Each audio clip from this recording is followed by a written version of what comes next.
So let's take a regional perspective on these lootings and violent protests here in South Africa. We speak to political commentator Brian Kagoro, who's been watching developments, he says, in Cabo Delgado, Eswatini and South Africa as well. Very good evening to you, Mr. Kagoro, and thank you so much for speaking to us. So it's a very curious thing, isn't it, that's happening, the insecurity in these regions. So you say you know that there are different situations, different causes, but similar consequences. Talk us through that and why you've come to this conclusion. You know, the similar consequences arise out of the fact that these countries all have structural economic crises, obscene inequality, income disparity. Some of it is got a race component, some of it a class, some of it a ethno-religious or regional. And then there's the social distress due to COVID-19. And when you have, and then of course there's the quest for democratization in places like Swaziland. The consequences of this violence that we're seeing across the region is stretching state resources, stretching economic resources, creating social distress, but also creating insecurity that the states are unable to manage. And in the context of potential hijack by organized criminals or by violent extremists, as we've seen in Mozambique, this situation of flux creates a highway for the movement of weaponry, the movement of all sorts of other contraband within and across borders. And just that, to speak about, Mr. Kagoro, how organized crime is probably having a field day with this. I'm going to ask this question. We've heard about a third force in South Africa in recent history for quite a while now. And I'm wondering, is there evidence of a deep state, not only in South Africa, but the other two neighbors that you've mentioned? There is. Cabo Delgado, as you know, had been a highway for narcotics trafficking.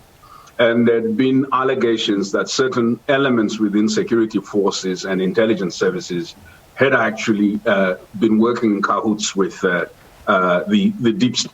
deep state elements that you are talking about.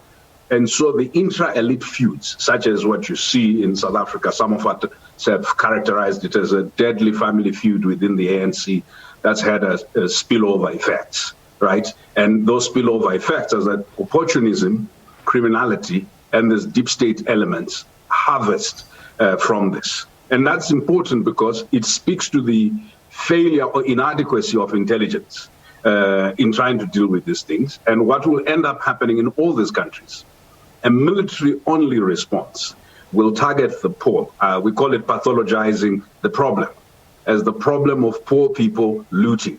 It will never target the elites, who may actually have a very key and central role, if not in instigation, but in benefiting from it. So what we will end up seeing, because the poor will counter-respond, is not just militarism in society, but is militarization. And in the context of South Africa and Mozambique, we're seeing a deepening of collective violence. And it's creating a particular mindset in society that if you are poor, the only way you will get attention is to be violent, and creating a mindset in the rest of society that the state will not protect you, protect yourself. And this is the biggest threat to constitutionalism in the post-apartheid state. You've also said that South Africa is a microcosm of SADC states. So talk to us about this and how that is characterized, especially the genuine discontent by unorganized or poorly organized masses that you say is one of the easiest things that malevolent domestic and foreign agents can manipulate. Yeah, because SADC South Africa has the following elements to it: deep imperial interest in the country, deep regional transnational interest in South Africa. But it also, South Africa, like the rest of SADC, the state is weak, service delivery is poor. There is a fundamental disconnect between the elites in business and the elites in politics and the broad masses. The structure of the economy and the economic policies being pursued by the SADC governments are unlikely to deliver any reprieve for the unemployed youth, any reprieve for the peasantry, and any reprieve for the working class. So at the end of the day, there is an innate anti-establishment sentimentalism, and yet a huge disproportionate interest by externals who are either getting a good deal in terms of business.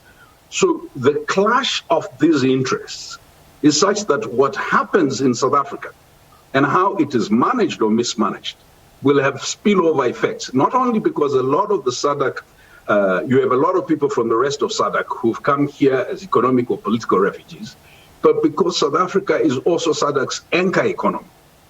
It's an anchor economy that has the same inequalities, anchor economy that's experiencing the same terminal levels of corruption, an anchor economy whose constitutional democracy is being tested on the basis of the inability of a neoliberal economy to deliver on the aspirations of a post-apartheid state, equity, equality, fair distribution and redistribution in the economy. Thank you, and these contradictions can be solved. Yeah.